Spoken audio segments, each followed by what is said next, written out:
the working class rising up. This is the ruling class punching down. My day bigger your day. First rule of gladiator school, bro. Don't punch down. Charging into a goblin's Hail Trump! The threat from outside forces is far less sinister, dangerous, and grave than the threat from within. Control your own body. We will root out the communists, Marxists, fascists, and the radical left thugs that live like vermin within the confines of our country. We can fight the entire grinding system. Nobody can. But together, everybody can. I did nothing wrong. Welcome to the Did Nothing Wrong podcast, where we cut through the noise and help you make sense of the chaotic information space around us. I'm Griff. One of the phrases that you're going to hear a lot lately if you're studying the right-wing information sphere is the phrase, the woke right. That kind of seems like a contradiction because most of the right-wingers that you will run into aren't terribly woke. At least they didn't used to be. As you've probably guessed, they don't mean that these people respect pronouns, believe that systemic racism is a thing and that Black Lives Matter, or have stopped thinking of ways to exterminate trans people. What they mean by woke right is a little bit different. Now, we at the Did Nothing Wrong podcast have always maintained that if you want to understand your opposition, you have to learn to read them in their own language. This is a bit of an oversimplification, but seeing how they phrase things, how they put ideas together, will always be far more informative than reading anyone else's take on it. Now, this is something I figured out a long time ago and was reminded again of in 2016 because I was familiar with some of their ideas. I would say arguably more familiar than a lot of the media was at the time, and I remember feeling like there was this absolutely massive disconnect between the stories I was reading about what was going on and the rhetoric these people were actually spewing. Now, the other thing that you tend to notice when you study this stuff closely is that a lot of these people do not like each other. We've said this before about Nazis, that the only thing they hate worse than the Jews is each other. And if you go back and look at the history of, say, for instance, the white supremacist movement, you will absolutely see it. The big players and the leaders have never, ever liked the other big players and leaders in the movement. There's only a handful of people that have ever been associated with it that have been able to buck that trend, guys like Louis Beam, who were far more mission-focused and trying to build bridges. They happen, but they're super rare, thankfully. This is also true of most of the right wing. Now, for all the talk of unity, there's very little of it actually in practice, and I've heard a lot of theories as to why, and the one that I kind of believe, as much as anything anyway, is that it really comes down to spheres of influence. The right in the United States of America is a massive grift. This isn't something that you weren't already aware of if you listen to this show and many others, but I want to break it down a little bit. So there's a group of people that watch all the right-wing media, listen to all the podcasts, spend their time in a very online manner, and can be very easily directed by influencers. Now, this is not a new phenomenon. In the 1990s, Rush Limbaugh, RIP, had what they referred to as ditto heads, who believed in absolutely everything Rush was saying. You are hearing as much as anybody the voice of the people because they call you and you're meeting them. What are they saying? Well, it's a combination of things. You know, I think we're in the midst of a culture war right now, Pat, and the piece that you just had spells out the conundrum that exists for the voter today. We're in the midst of the reshaping and redefinition of the limits on our behavior. Who's going to set those limits? Who's got the right to set those limits? What the punishment for violating them is going to be. What's old is new again, right? So there are a group of people who are absolutely credulous about this stuff. Check out their response to the Epstein Files scandal, for example.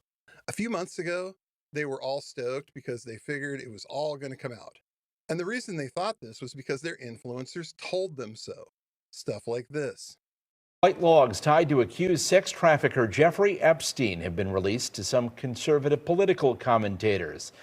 They walked out of the White House holding binders labeled the Epstein files. Now, it's not clear what's inside the binders and whether they'll be released to other media outlets. President Trump signed an executive order ordering that the files be released, but Attorney General Pam Bondi says the FBI hasn't turned over everything, and she's expecting more files tomorrow. Look, I don't blame people that are so used to being lied to, thinking that, oh, we're never really going to get what the FBI has on the Epstein files.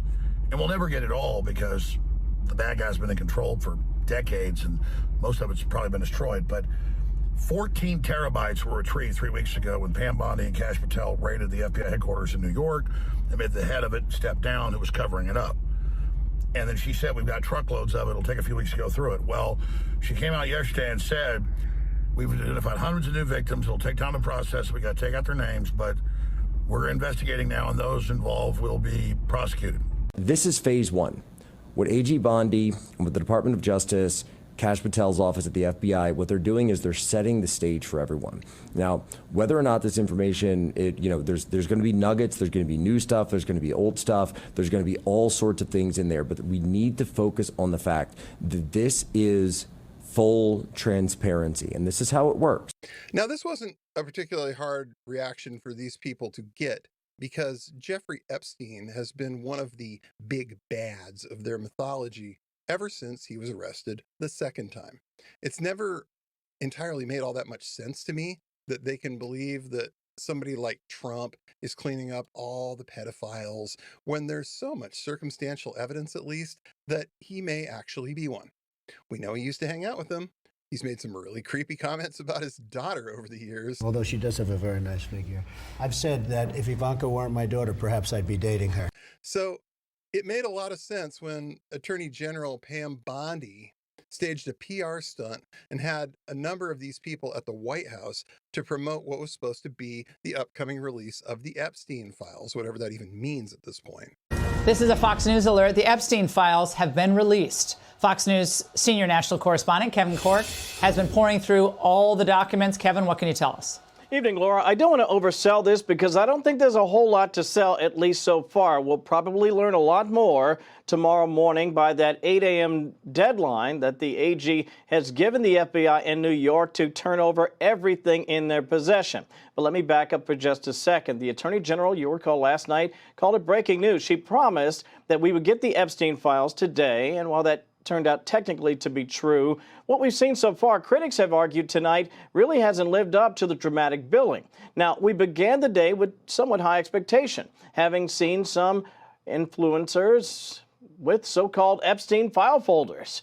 But that began to fizzle just a bit because we really didn't get a lot of new information. So once we saw that, we wondered, what about the Attorney General's? Was she holding back? Well, she actually wrote a letter, Laura, to the FBI director, Kash Patel, suggesting that the FBI's New York office, which collected material from the SDNY, that's the Southern District of New York, it seemed to be, for lack of a better description, stonewalling, holding back key materials. Now, the FBI director, obviously concerned about this, went on X, and Director Patel wrote a fairly lengthy post in it. He said there'll be no cover-ups and no missing documents and no stone left unturned.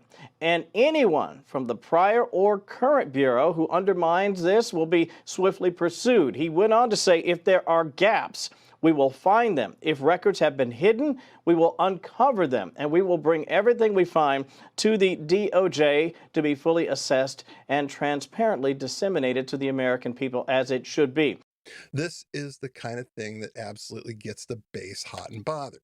Then, a couple of months later, they changed their minds for reasons that we don't exactly know, so I guess it's just reasons, that they decided not to release those files, and not just not to release the files, but to straight up tell all of these people that there was nothing in them, and Epstein was not as bad as they had previously been led to believe.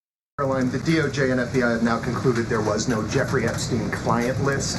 What do you tell MAGA supporters who say they want anyone involved in Jeffrey Epstein's alleged crimes to be held accountable? This administration wants anyone who has ever committed a crime to be held accountable, and I would argue this administration has done more to lock up bad guys than certainly the previous administration.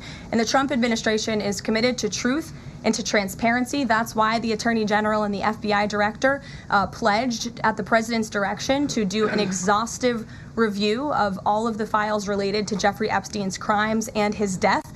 And they put out a memo in conclusion of that review. There was material they did not release because, frankly, it was incredibly graphic and it contained child pornography, which is not something that's appropriate for public consumption. But they committed to an exhaustive investigation. That's what they did, and they provided the results of that. That's transparency. Follow up on that, Sure. Caroline. Okay, so the FBI looks at the circumstances surrounding the death of Jeffrey Epstein. According to the report, this systematic review revealed no incriminating client list. So what happened to the Epstein client list that the Attorney General said she had on her desk? Well, I think if you go back and look at what the Attorney General said in that interview, which was on your network on Fox News. Got the quote. Go ahead. John Roberts said, DOJ may be releasing the list of Jeffrey Epstein's clients. Will that really happen? And she said, it's sitting on my desk right now to review. Yes, she was saying the entirety of all of the paperwork, all of the paper in relation to Jeffrey Epstein's crimes. That's what the Attorney General was referring to, and I'll let her speak for that. But again, when it comes to the FBI and the Department of Justice, they are more than committed to ensuring that bad people are put behind bars. Now, a lot of people didn't believe this. They've been conditioned from years of propaganda to believe that Epstein is basically the devil. And, you know, that's not the most indefensible argument. So being told to ignore that really made a lot of people sit up and question what they had believed up to this point. And that's honestly a good thing because it means there's still some critical thinking left in there somewhere. But a lot of people didn't push back. They took that positively Orwellian tactic and just internalized it. So now all of a sudden, Jeffrey Epstein's not a bad guy to them. And it was actually probably Hillary Clinton and Joe Biden who were responsible for the whole mess. Caroline, there's been a lot of discussion about the Epstein files and the president's comments yesterday calling it a hoax. Can you clarify which part of the Epstein hoax is the hoax part?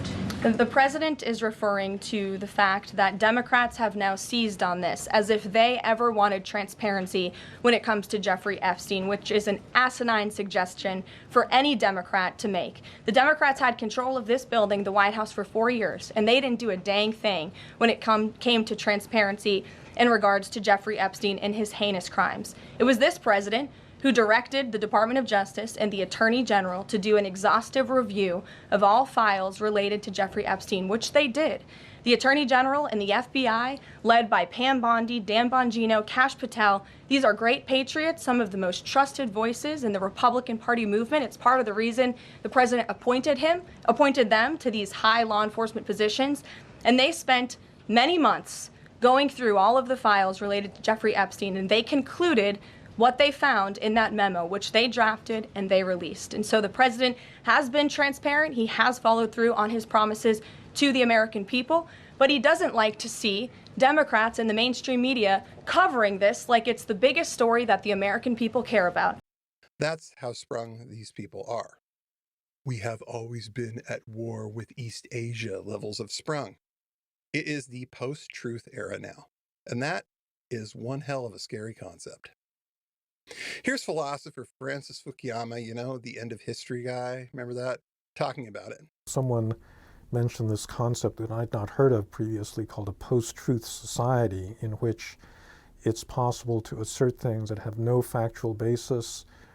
People will criticize it, you know, fact checkers, and it makes no difference whatsoever, that people will keep asserting it, and then other, you know, large numbers of people will keep believing it, even if it's not true. And that's an effect that's going to last way beyond the election, unfortunately. I think that once you sort of breach these norms, you're in this undefined territory where anything can go, and I don't think we've plumbed the depths of that, unfortunately.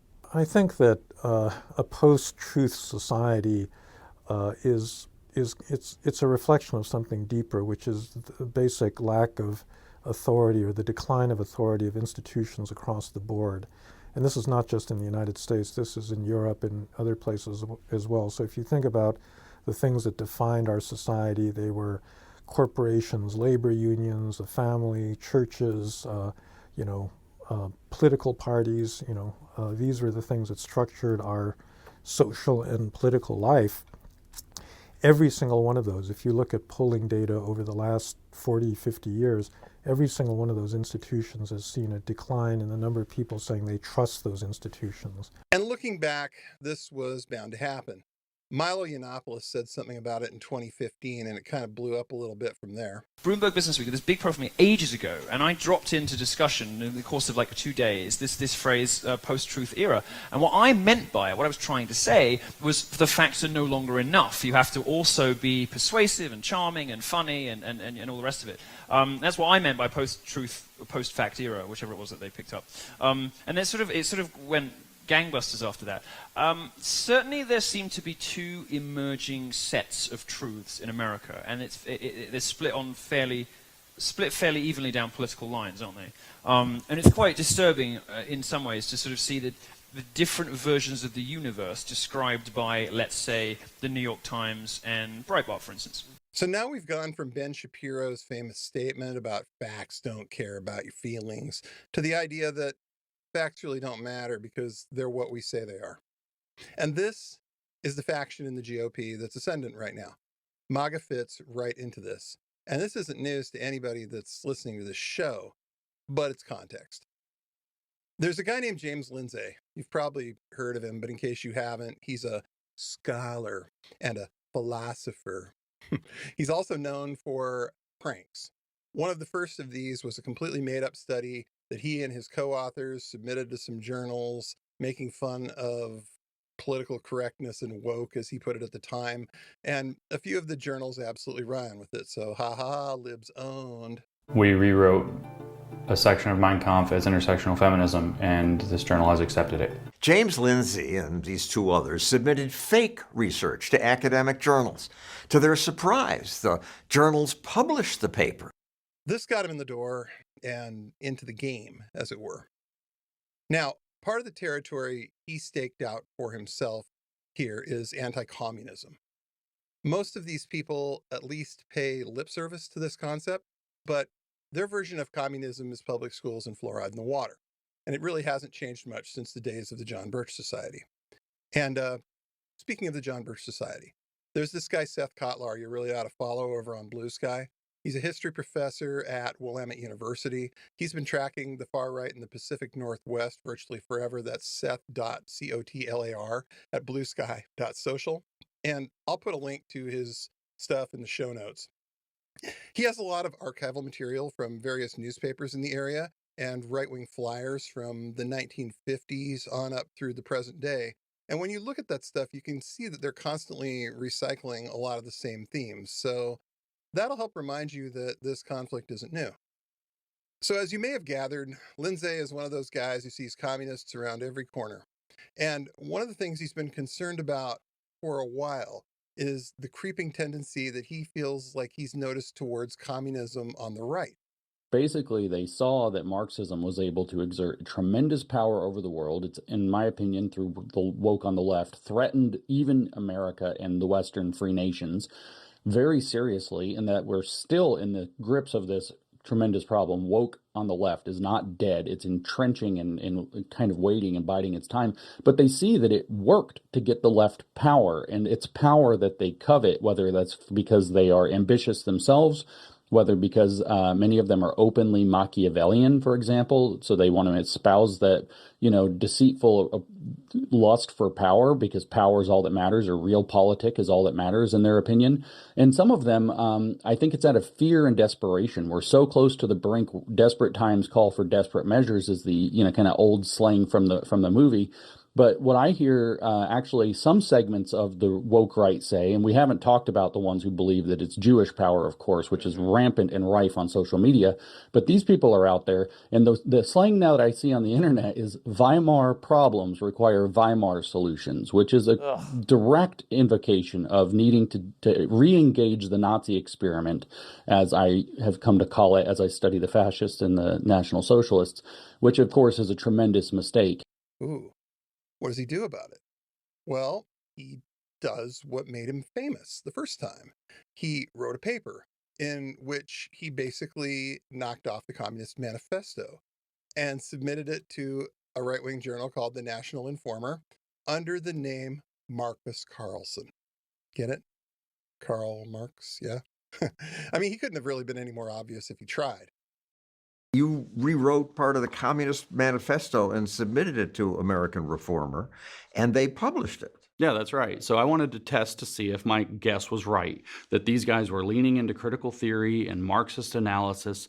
So I took 6 pages of the Communist Manifesto and I just swapped out everywhere it says, the proletariat class. I took out proletariat class and put in New Christian Right, which is one of the things they call themselves. And then I took everywhere he talks about the bourgeoisie and I threw it out and I put classical liberalism. And I mentioned global trade and all this. Actually, Marx mentioned global trade and I just kept it in there and worked around it. And then I fiddled. If he talked about economics, I changed it to culture and faith and all of this. But the journal actually thought it was great. And they ran it under the title of, quote, the New Liberal Consensus and the New Christian Right. Now, when the journal was made aware of what had happened, they didn't actually repudiate the piece. Yeah, they didn't just publish it. When I came out on December 3rd last year and said, here's what I've done, I did this experiment, they published a piece of the Communist Manifesto so we can guess that the logic is the same that Marx used, they accepted that. They said, Marx is all over social media. Marx is a great writer. We need to use critical theory. We are postmodernists. And then on the American Reformer magazine itself, rather than taking the article down in shame or whatever they should have done responsibly, they switched the author's name to mine because I used a fake name, Marcus Carlson. Kind of on the nose. Making fun of Marx and Tucker Carlson? No, Marcus Carlson was the closest name I could think of that was Karl Marx. Just is the closest thing Tucker didn't cross my mind. Now, Lindsay is the subject of a piece on all of this that recently dropped called The Woke Right Stands at the Door, written by Jonathan Rauch.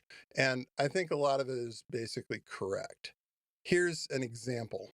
Lindsay is among a growing number of scholars and intellectual historians talking about what they call the woke right. The notion is not that the far left and the far right share the same politics or goals. Rather, it's that the far right has adopted partially on purpose, but mostly through osmosis and convergent evolution, claims and strategies that parallel the far left's. The MAGA right has strange and sinister qualities that look nothing like the traditional religious wing of conservatism, familiar from the era of William F. Buckley, or the anti-government libertarian conservatism of Barry Goldwater and Ronald Reagan.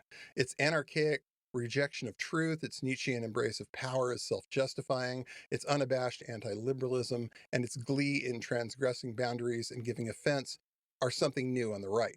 An embrace of postmodernism, which, until recently, was the exclusive property of the illiberal left. Here's Lindsay expounding on this idea with John Stoffel.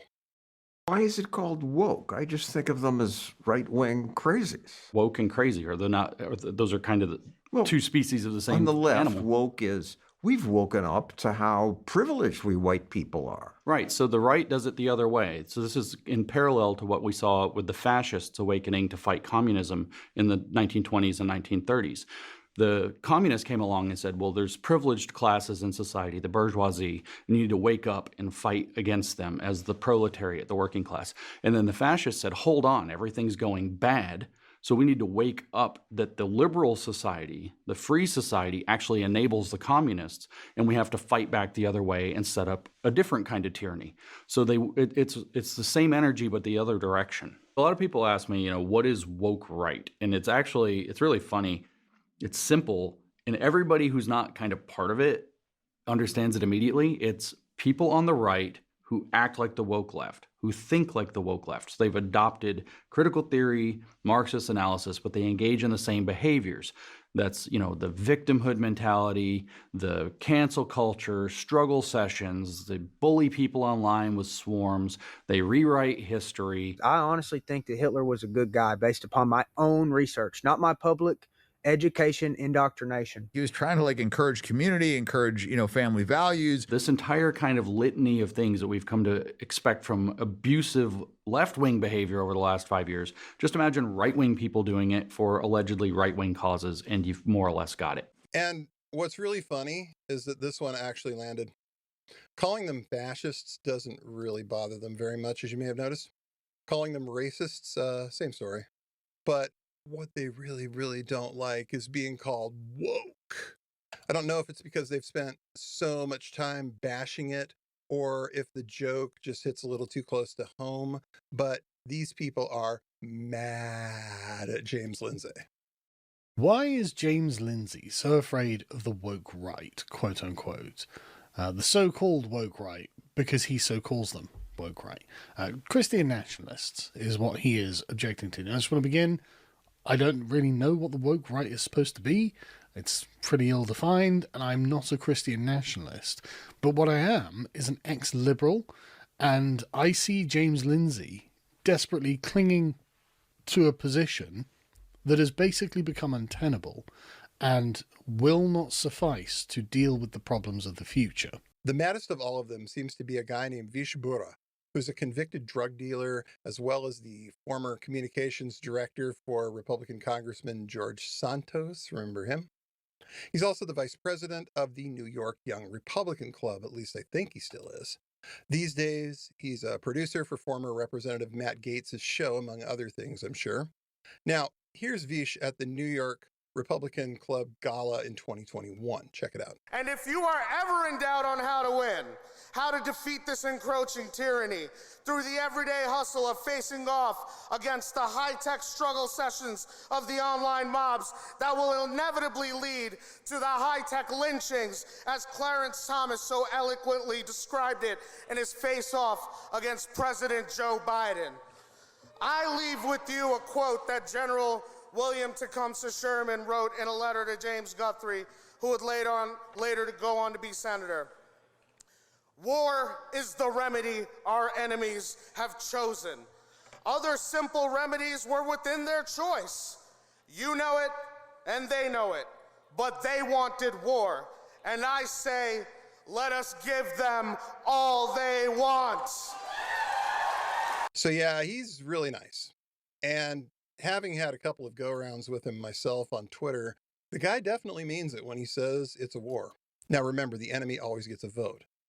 It seems like Vish actually enjoys it, which is almost refreshing because so many of these people like to pretend they're not actually doing anything but defending themselves or defending their ideas. And, Vish doesn't do that. He makes it quite clear he's out to smash you and crush you. And at least in that regard, he's honest. So there is that. The funny part is that when Lindsay says these people are using communist tactics, he has Vish's number. And I think Vish knows it.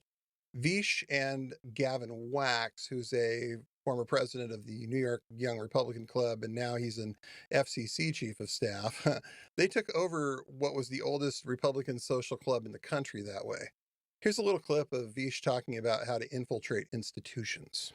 And so that's when I kept my eye on the New York Young Republicans and started participating more, coming around more, meeting everybody, meeting everyone who was committed enough to come to the Dead Club, right? And that's when and that's when I said, okay, you know what? There is an opportunity here, right? But it's not going to happen with the current leadership. So Gavin and I found a way to, eventually take it over. And the first thing we started doing was just doing at least 2 events a month. And so that's the approach that you had to take. And, because the old leadership was not only just disinterested in properly organizing events with high production value, but they were also just disinterested in finding innovative ways to promote it on social media and all the new channels and avenues that have been provided to you, by the powers that be that can be used for your benefit. They weren't doing that. We married up both, and now we have quite literally a political machine. I mean, this is entryism, right? This is the stuff Leon Trotsky wrote about. Don't get me wrong. I mean, Lindsay is a pretentious dork, but he's got a point here. These people have a tremendous affinity for communists, if not communism. Who can ever forget Steve Bannon's famous "I'm a Leninist" bit? So that's the argument in a rather large nutshell. And I'm kind of a connoisseur of arguments that these people are having, and this is a really good one that we should encourage them to go absolutely scorched earth on each other over, especially now that both sides have managed to drag Israel into it, with the so-called woke right accusing their enemies of being absolute shills for IPAC in Israel, and throwing in a large dose of anti-Semitism in the case of Nick Fuentes and a few others. You know what I want? Total Aryan victory. That's all I want. White supremacist Nick Fuentes gets millions of views saying things like, "The only way that we are going to make America great again is if we make this country Christian again." Yeah! Now, looking at it from my perspective, the belligerents seem to be the principled conservatives on one side, and the MAGA folks who prioritize winning above all else on the other. And what they're fighting over is that very large group of influenceable people and their wallets. These people get their money from extremely smart rich people and extremely dumb poor people. And plenty of people have covered both sides of this, including us, but there's only so many of them, right? They know there's a limit to the number of boomers who are prepared to cash out their savings and spend it on the various shady ventures these people are backing. So these people get really territorial about it, and that comes out a lot of the time as tearing down the other side because you want to convince them that you're not like those other scumbag grifters. Now, here's the thing. If I had to bet money on how this is going to come out, I'd bet on the MAGA folks because they're hungrier, they're meaner, they're more grievance focused. These people really feel like the world has done them wrong. Remember, Trump is their instrument for retribution. They really actually believe this. And the reason this matters, any of this, is because it's a fault line. This isn't something that's going to get smoothed out. It's going to be a war. And there will be a ton of collateral damage and hurt feelings. This matters. In the words of Taylor Swift, Band-Aids don't fix bullet holes. And these people are shooting each other full of rhetorical bullets right now every single day.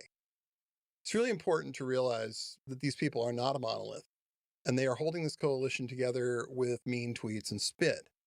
Some of what's being said is causing rifts that simply will not fix.